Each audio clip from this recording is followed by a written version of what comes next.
사무엘상 2장 30절입니다. 시작. 나를 존중히 여기는 자를 내가 존중히 여기고 나를 멸시하는 자를 내가 경멸하리라. 아멘. 자, 우리는 지난 시간 인생을 사는 데 있어서 아주 중요한 지식이 있다 그랬죠. 사람이 사람으로서 살아가는 데는 없어서 안 될 교훈이 있고 또 삶을 이어갈 때 가장 중요한 원리가 있다라는 것을 들었어요. 그래서 성경도 우리 인생들에게 절대적으로 중요한 인생의 원리들을 가르쳐 주셨는데 그 중요한 것들 중 가장 중요한 것들 중 하나가 바로 무엇이었습니까? 오늘 읽은 본문이에요. 2장 30절 후반에 있는, 다시 한번 읽어볼까요? 시작. 나를 존중히 여기는 자를 내가 존중히 여기고 나를 멸시하는 자를 내가 경멸하리라. 아멘.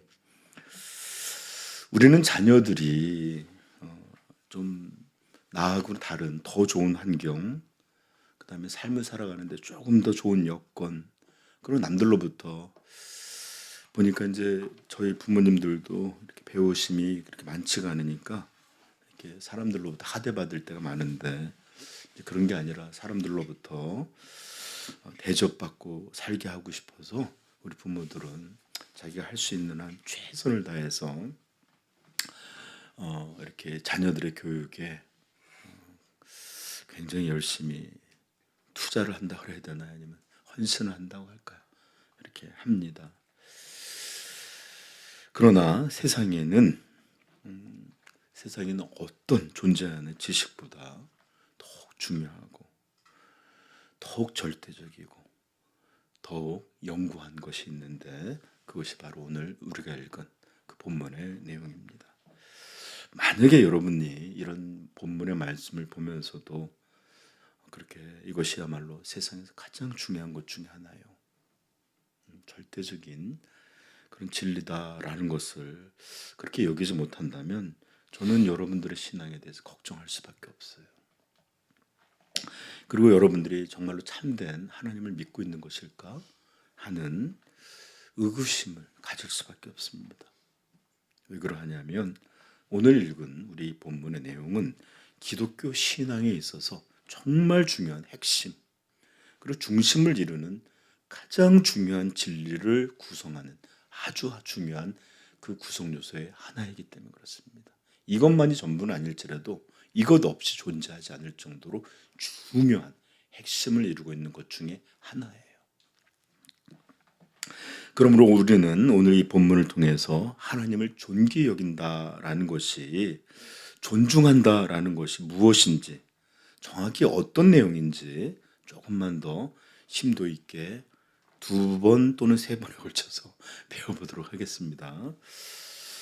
오늘은 그 하나님을 존중히 여기라의 2번째 시간으로, 이제 오늘은 본문을 좀, 지난주는 서론적으로 이제 존귀히 여기는 게 얼마나 중요한 것들을 좀 살짝 얘기했다면, 오늘은 본문을 좀 언어적으로, 원어, 그러니까 그 히브리어 내용에 있는 그런 것들을 좀 조사해 보려고 해요. 자, 우리가 살펴본 본문은 두 개념이 대칭적으로 이루어져 있는 대꾸법이에요. 대칭으로 이루어져 있죠. 존귀히 여기는 자 또는 멸시하는 자, 이런 것들이 이렇게 대칭으로 뿐만 아니라 대꾸하듯이 연결되어 있습니다. 나는 나를 존중히 여기는 자를 존중히 여긴다. 그리고 나는 나를 멸시하는 자를 내가 멸시한다. 이런 내용이에요. 이런 구조는 성경에 참 많이 나오는데, 성경뿐 아니라 일상에서도 이런 대꾸들은 참 많아요. 어떤 게 있을까요? 가는 말이 고와야 오는 말이 곱다. 윗물이 맑아야 아랫물이 맑다. 뭐 이런 얘기든지, 아니면 낮에는 새들이 밤에는 쥐들이 듣는다, 이렇게 대꾸식으로. 그리고 또 뭐가 있을까요? 이런 게 속담 어구에 이런 게 많은데, 응? 갑자기 물어보면 생각이 안 나죠. 자, 아무튼 이런 구조는 뭐뭐하는 뭐뭐 이렇게 하는 거는 리듬감이 있어서 기억하기도 쉽고요. 또 같은 배경 안에 있으므로 기억하기가 너무 좋아요.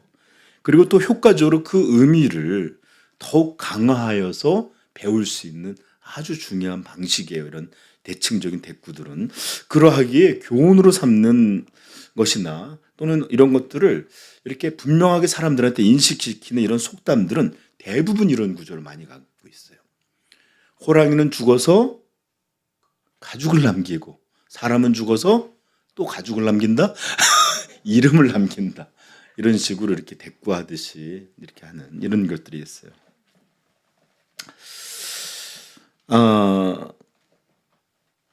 그래서 이렇게 이런 교육적인 목적으로 이렇게 속담이나 이런 경구들의 이런 내용이 이런 구조가 많은 겁니다. 자, 오늘 우리가 읽은 본문도 그 구조상 긍정적 내용만이 아니라 반대의 경우까지, 그치?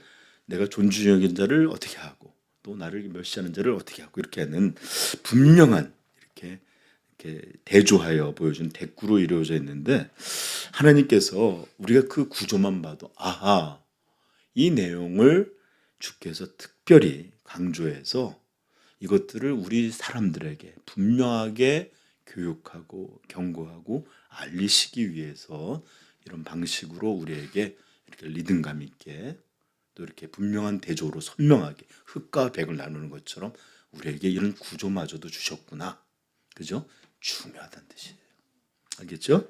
자, 다시 한번 읽어볼까요? 시작.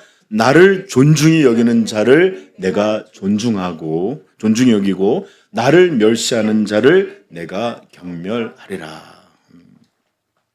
자, 먼저 나를 존중히 여긴다에서 존중히 여긴다라는 첫 문장에 등장하는 존중히 또는 존귀라는 이 단어가 히브리어 뭐가 쓰였을까요?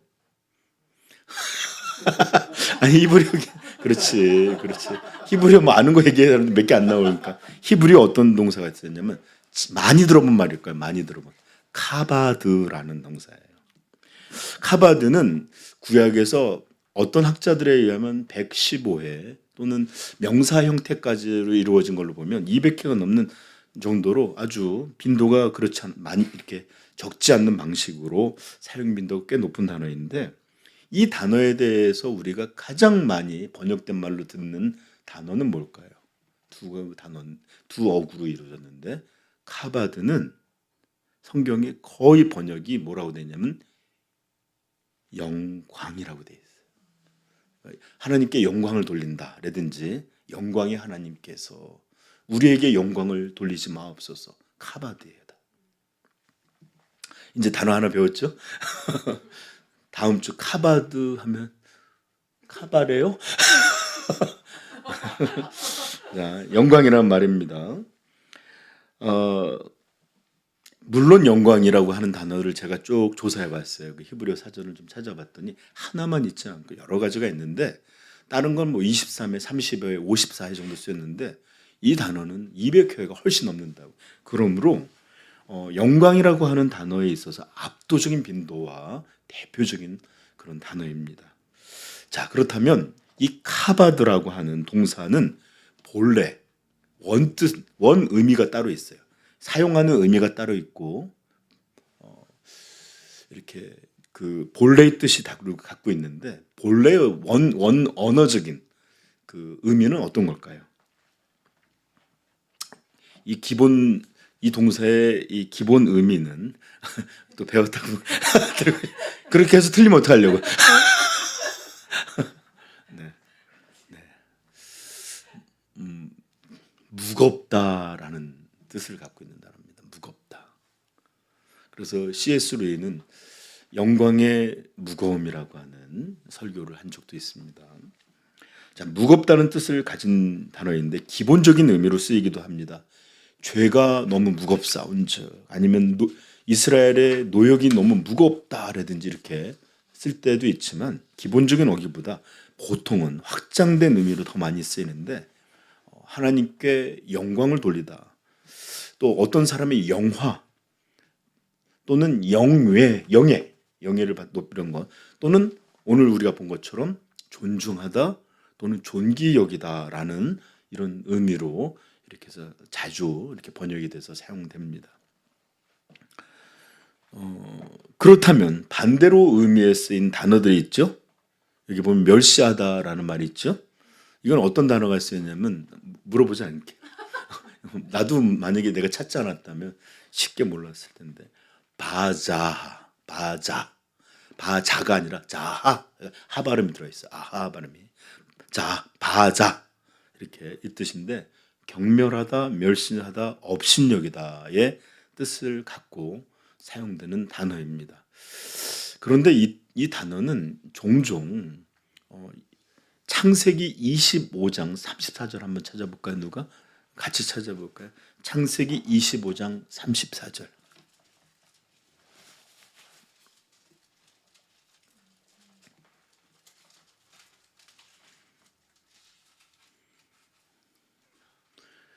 자, 시작.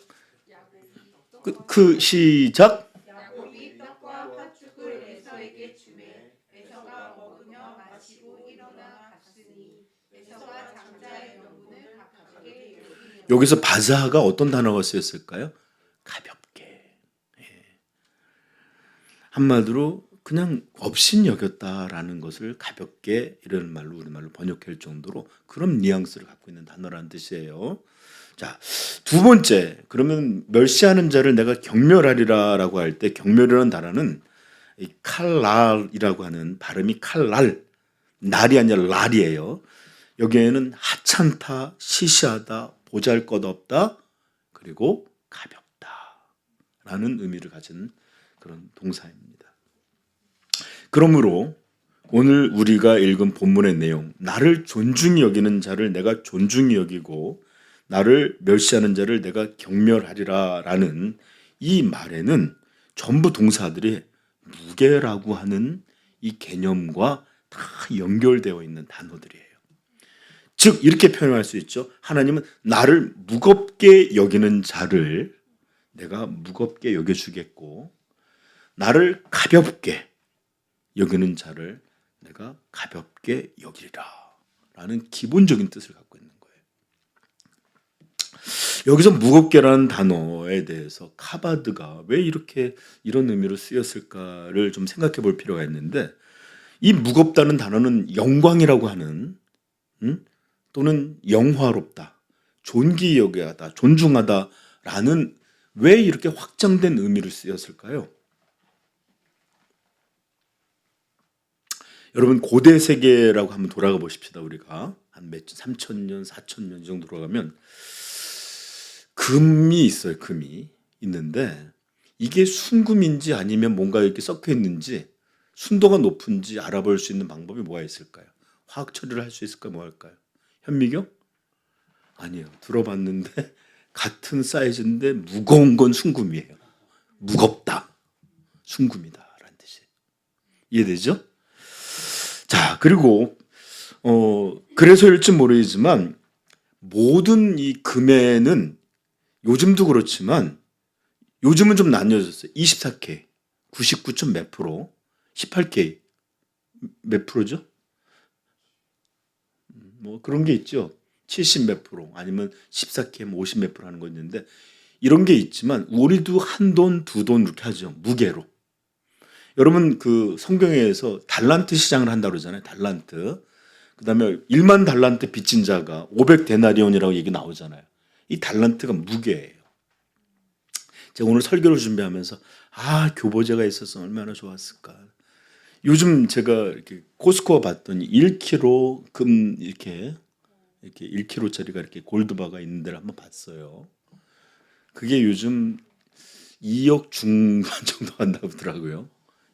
그게 34개가 쌓이는 게 1달란트예요.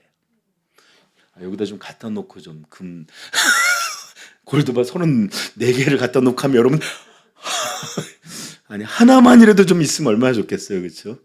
아무튼 이렇게 달란트라고 하는 게 바로 무게 개념인데 생각해 보십시오. 여러분 금뿐만 아니라 뭐 은이든 동이든 아니면 또는 뭐 보석이든 이런 게 다 무거운 걸수록 좋은 걸까요? 아니면은 가벼운 게 더 좋은 걸까요? 무거운 거. 그리고 예를 들어서 우리 곡물도 마찬가지입니다. 곡물 10kg짜리하고 한 가마니하고 어떤 게 더 비싼 거예요? 그죠? 무게가 더 많은 게 비싼 겁니다. 고기도 그래요. 요만큼과 이만큼은 무게로 이게 더 많은 거예요.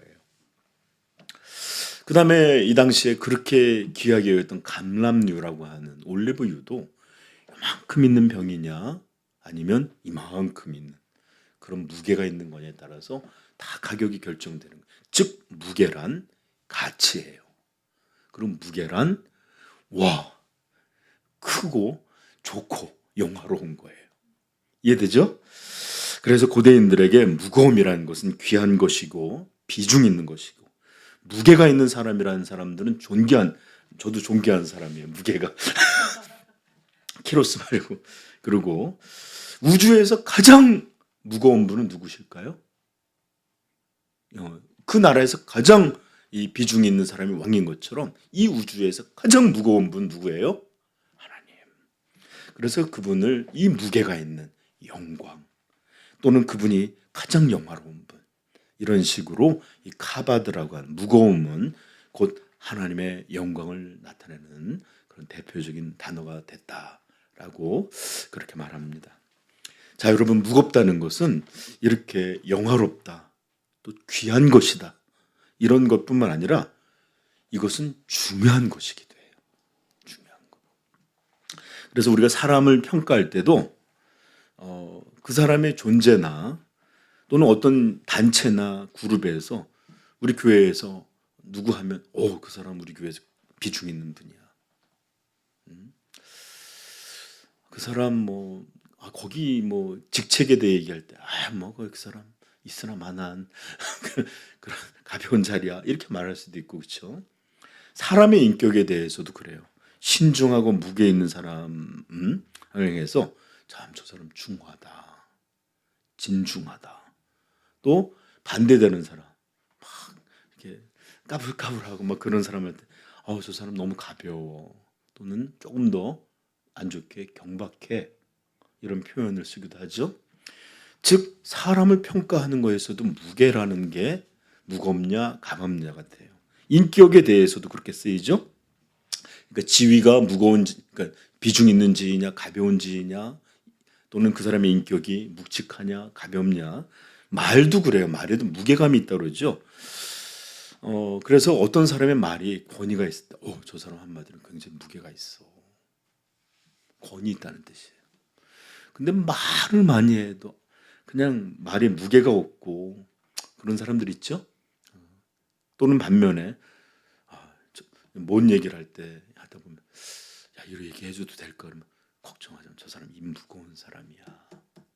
그래서 입이 무겁다는 말로 신실하다 또는 저 사람한테 절대 얘기하면 안 돼.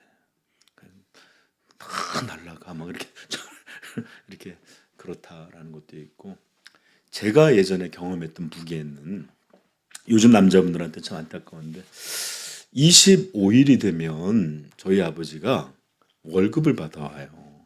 근데 월급 봉투는 노랗고 얇은 봉지가 있었어요. 그러면 그 봉투에 이렇게 좀 이렇게 꽤 두툼하게 보너스라도 있으면 내밀 때 우리 아버지 내밀 때 자 이래도 되는데 이렇게 이렇게 가벼울 때가 있잖아요. 얇으면 이렇게 그러면 이렇게 좀 위축되기도 하는데 그래서 이렇게 그 좀 묵직하게 이렇게 월급 봉투를 내면 마음은 가볍고 또 월급 봉투가 가벼우면 마음이 오히려 다른 걸로 인생의 무게로 무거워지는 그래서 이렇게 월급 봉투가 왜 이렇게 가벼워요? 뭐라든지 이런 식의 표현들을 참 많이 썼던 것 같아요. 자, 그래서 성경만이 아니라 이런 무게로 이렇게 어떤 것들을 개념을 설명하는 것은 굉장히 중요한 이런 언어적인 방식이에요. 한자에서도 우리가 중요하다라는 말을 쓰죠.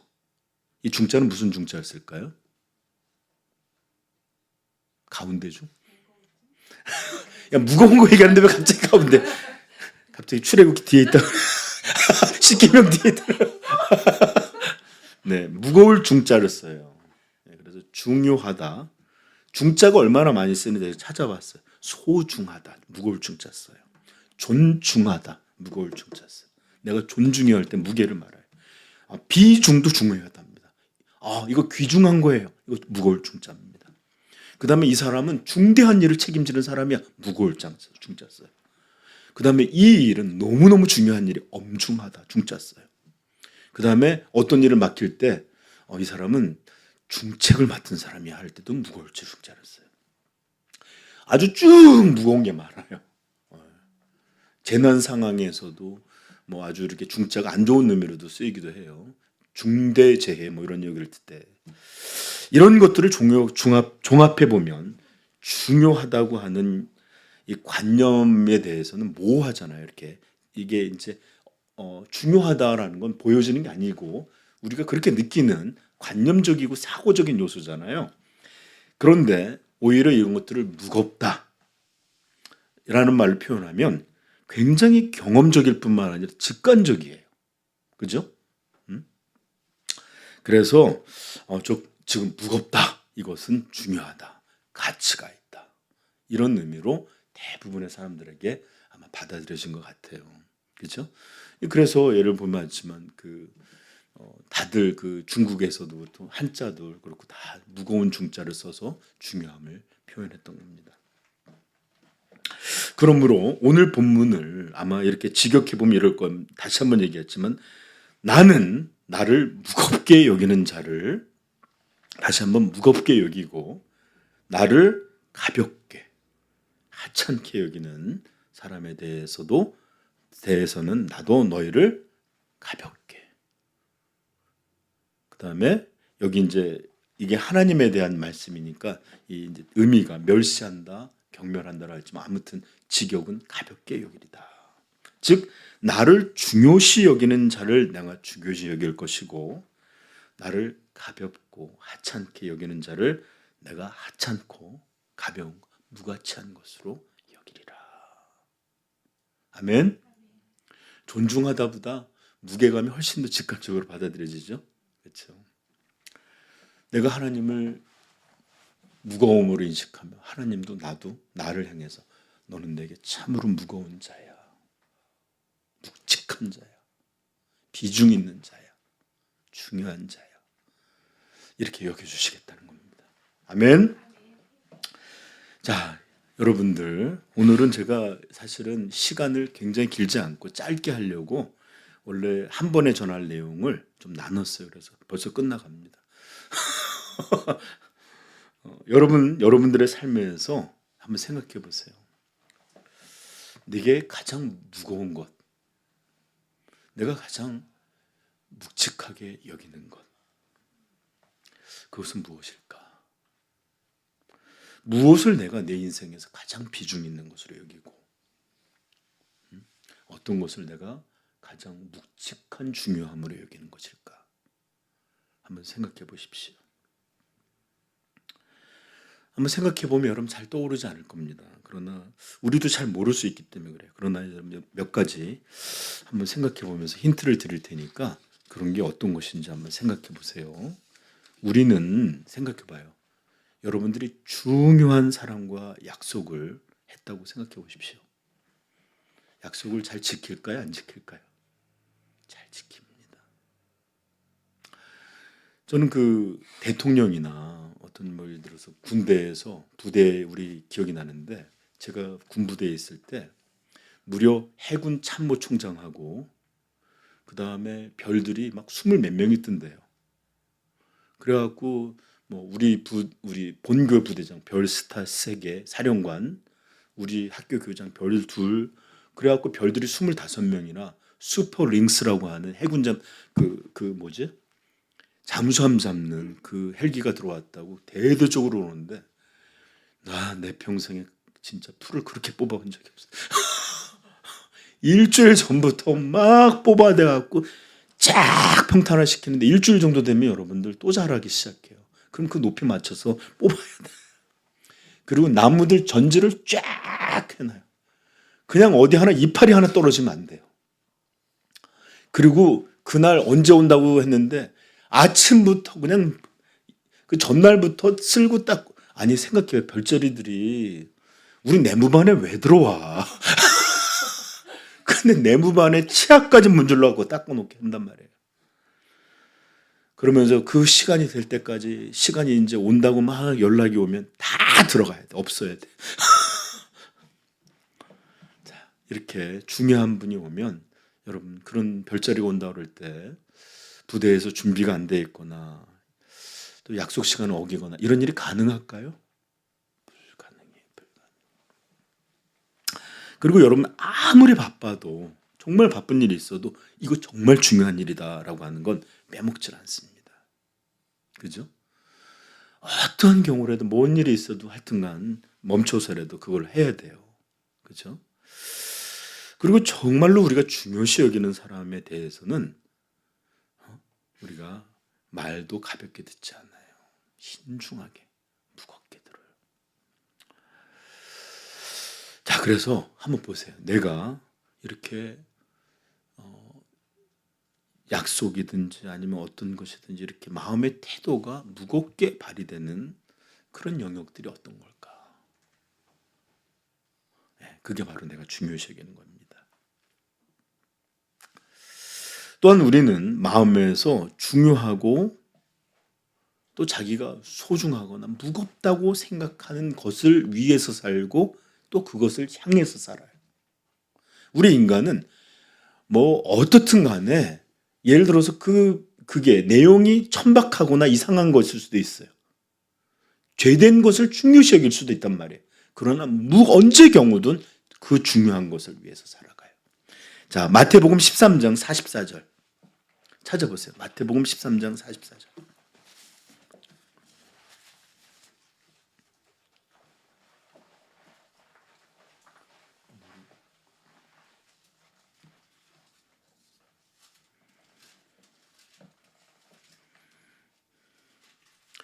자, 13장 44절부터 46절 시작.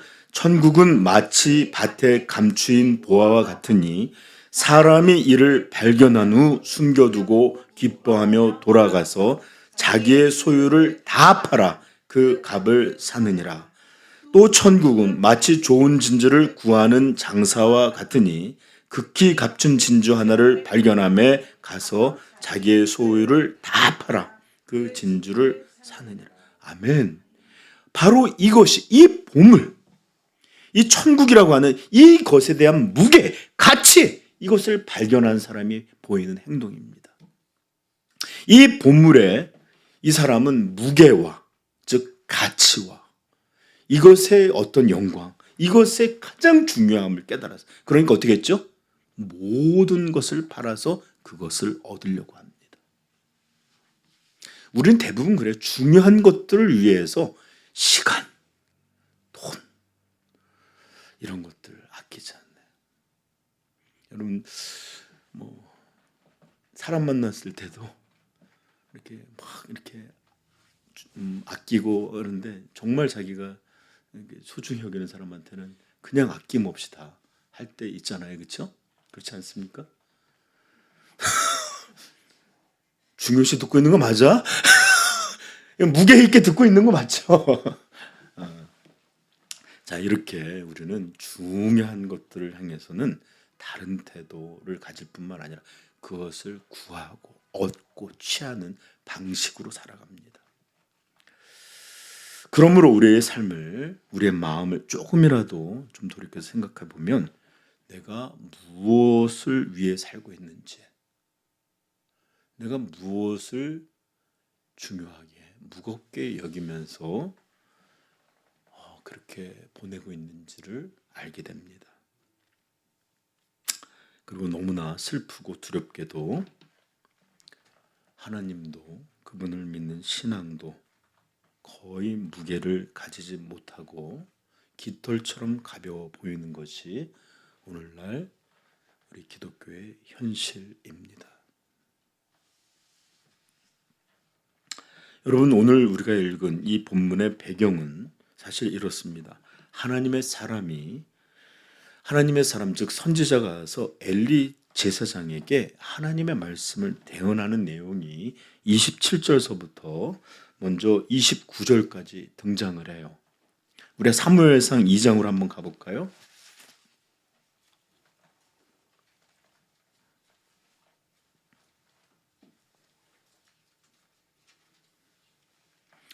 읽겠습니다. 27절부터 29절 시작.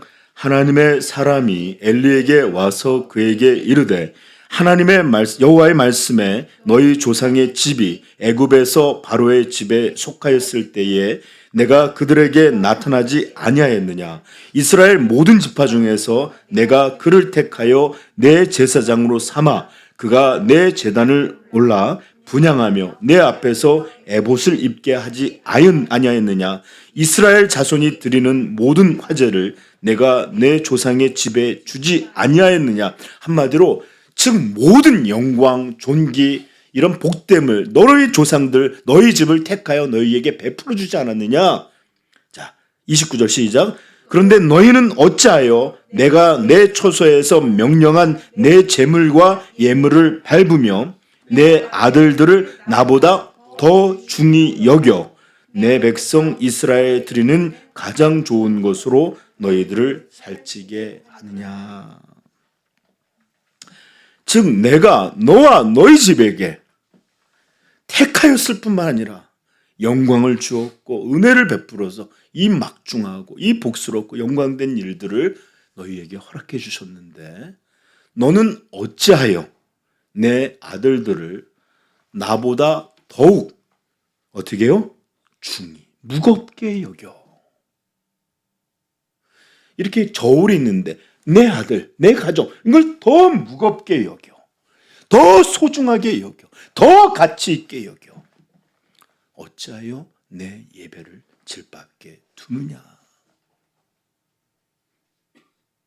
이게 책망이에요. 그러므로 너희 집에 나이 들어 죽는 자가 없을 것이고 전부 저주받게 될 것인데 이날 너희 두 아들이 다 한꺼번에 죽는 것이 내 말의 표적으로 시작되리라.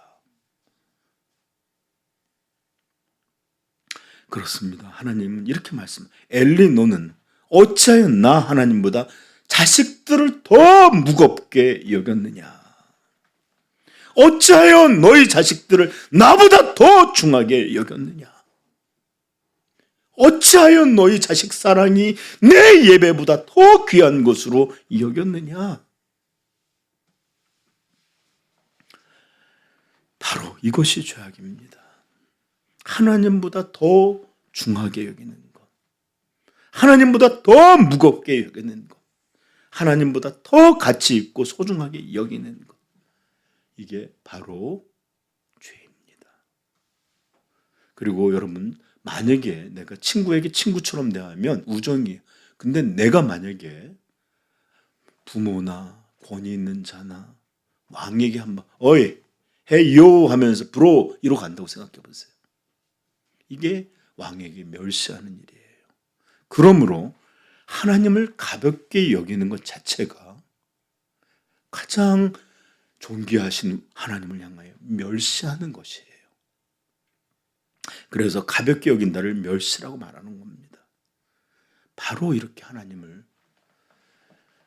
가볍게 여기는 것, 다른 것을 더 무겁게 여기고 중히 여기는 것, 이게 바로 하나님 멸시하는 것이고 이게 바로 죄입니다. 종종 사람들은 이 말씀을 보면서 멸시하느냐 할 때 다행이다. 그래도 나는 이 죄에 대해서는 이런 멸시하지 하나님 내가 멸시한 적이 없잖아요. 우리가 그렇죠? 여호와 너 뭐 이렇게 안 하잖아요. 우리는 하나님 있으면 나와봐라 그래. 이런 얘기 안 하잖아요. 그러니까 이건 나에 대한 말씀이 아니야. 그래도 나는 다행히 내가 신앙은 좋지 않지만 하나님을 멸시하면 삶을 살지 않았어. 이렇게 생각할지도 모르겠습니다. 제가 좀 전에도 얘기했지만 하나님을 하나님으로 여기지 못하는 것, 하나님을 온 우주에서 가장 무거운 분으로 여기지 않는 것, 소중한 분, 가장 중요한 분, 가장 존귀하고 가치 있는 분으로 대하지 않는 것, 이게 멸시예요. 더 나아가 하나님이 아닌 것, 다른 것들을 더 무겁게 중요하게 여기는 것, 이것이 바로 하나님을 멸시하는 것입니다. 엘리가 자기 자식에 대하여 그렇게 여겼듯이 또 우리도 그렇게 다른 것을 중요시 여기는 것이 바로 하나님을 멸시하는 것입니다. 하나님께 드리는 예배를 최고의 무게로 여기지 않습니다. 요즘 현대교회 가운데 저 이 주일날 일해야 돼서 안 될 것 같아, 이런 얘기 너무 가볍게 나와요. 여러분, 하나님을 우주의 가장 무거운 것으로 여기지 않는 것, 이게 하나님을 멸시하는 거예요. 오늘 현대인들의 하나님에 대한 말을 보십시오. 태도를 보십시오. 깃털과 같아요. 깃털. 여러분, 우리는 마땅히 하나님을 가장 무거운 분, 가장 비중 있고 중요한 중심, 그러므로 시간과 마음을 드리고 또 그것을 얻으려고 그렇게 그분을 향하는 것, 이것이 바로 하나님께 드려야 될 유일하고 마땅한 태도입니다. 이게 바로 예배인 거예요. 제가 예배 때마다 어떤 때는 설교 본문을 잊어버려요.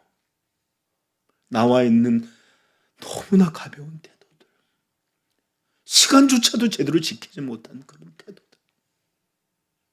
여러분, 미안하지만 회사 대표하고 어디 가서 면담을 한들은 시간 지킬 거예요. 무슨 삼성 이재용이에요? 아니, 우리가 조금만 중요하다고 여기는 사람들에 대해서 그렇게 여기지 않아요. 우리 아무도. 적어도 학교 은사를 뵌다면 옷이라도 제대로 입을 것이고, 아니 좋아, 다 양보해. 정말로 마음의 태도가 영화 하나 재밌는 거 보는 것처럼 중하게 여기지도 못해요. 오늘날 교회에 속해 있는 사람들이 정말로 하나님을 가볍게 여깁니다. 정말 캐주얼에 된 신앙, 캐주얼. 앉아있는 모습, 예배 때 걸어가는 모습, 이렇게 가볍게 여기고 편하게 여기고 함부로 여기는, 이것이 오늘 전형적 교회의 모습이 되었습니다. 현대의 너무 많은 사람들에게 신앙은 이것이 목숨을 걸 만한 그들의 전부가 되는 무게감을 가지고 있지 않습니다. 여러분, 솔직하게 한번 보십시다. 여러분들이 번인 어떤 교인, 어떤 성도, 어떤 모습을 보더라도 현대 기독교회에서 정말로 인생을 걸만 것 같은 그런 무게감을 여러분 경험한 적이 있으세요? 와, 저 사람의 태도, 뭔가를 다건 듯한 그런 무게감, 여러분 보신 적이 있습니까? 제가 엄청난 걸 얘기하는 걸까요? 순교할 사람, 아니면 아니, 정말로 예배 자리에 와서 누구든지 모든 태도를 가지고 정말로 중요하게 이런 것들을 향하고 있는 그런 정도의 무게감 말이에요. 누가 봐도 이 사람이 예배를 드리려고 이렇게 모든 것을 걸고 왔나 보다 하는 그런 무게감 정도 말입니다. 죄송해요. 저도 아마 그런 모습을 여러분들에게 잘 보여주지 못할 거예요. 그러나 우리가 이것들을 향하여 애통해하지도 않고 두려워하지도 않고 의식하지도 못하고 앉아서 당연한처럼 앉아있는 것, 이것은 너무나 무서운 일입니다.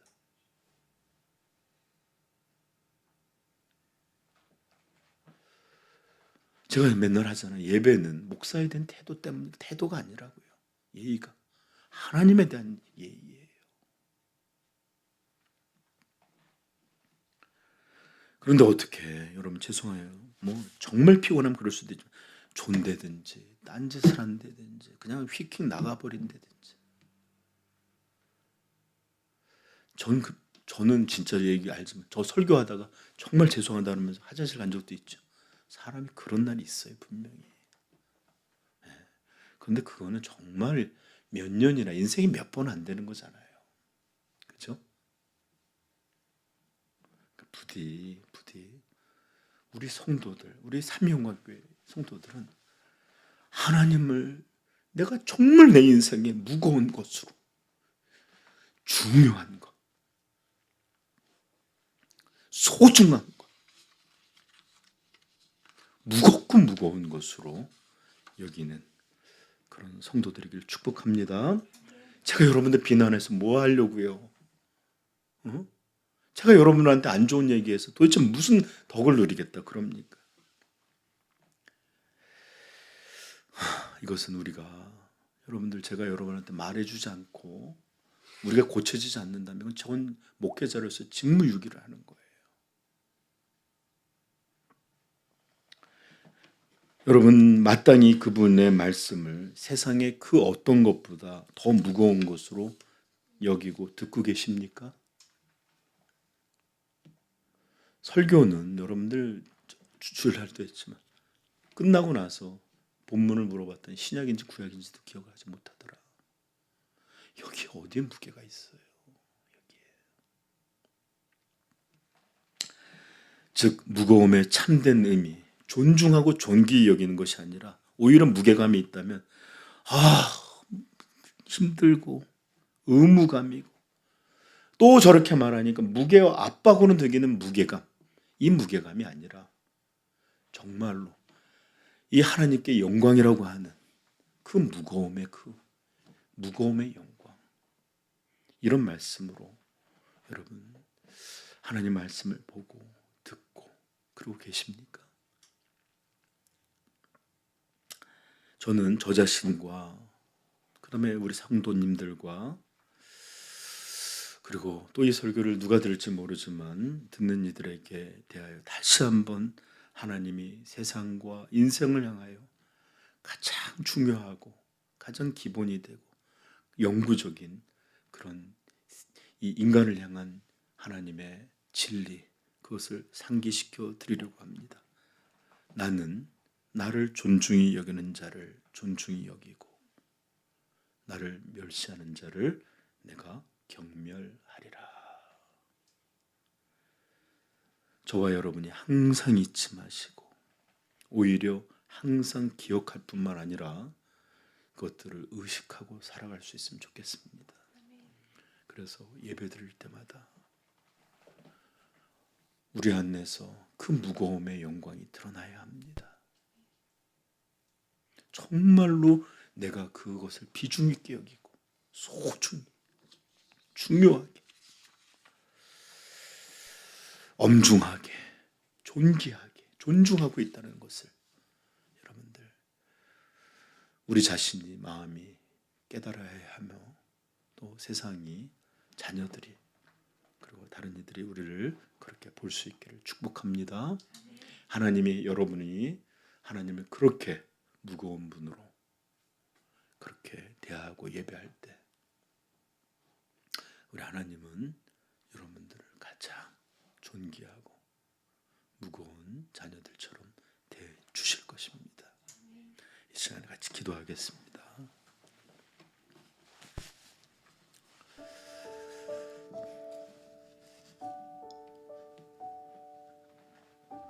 여러분 정말로 오늘날 기독교는 깃털처럼 가볍습니다. 모든 게 너무 편하고 캐주얼해요. 현대적이라고 말하지 마십시다. 우리는 현대가 아니라 성경에 속한 사람들이에요.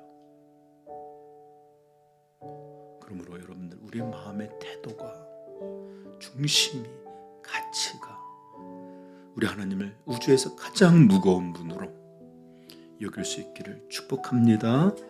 그렇게 하나님 앞에 나올 때 하나님은 여러분들을 가장 영광스럽고 온전하게 또 변화시켜 주실 것입니다. 오늘 여러분 말씀을 기억하면서 제발 오늘 말씀도 무게감 있게 들어주십시오. 그냥 들어도 그만, 안 들어도 그만. 이런들 어떠하리 저런들 어떠하리가 아니라 정말로 인생을 향한 무겁고 무거운 그 진리로 깨닫기를 축복합니다. 자, 이 시간에 같이 기도하실 때 우리 하나님 여러분들의 기도를 응답하시고 들어주실 것입니다. 기도하십시다.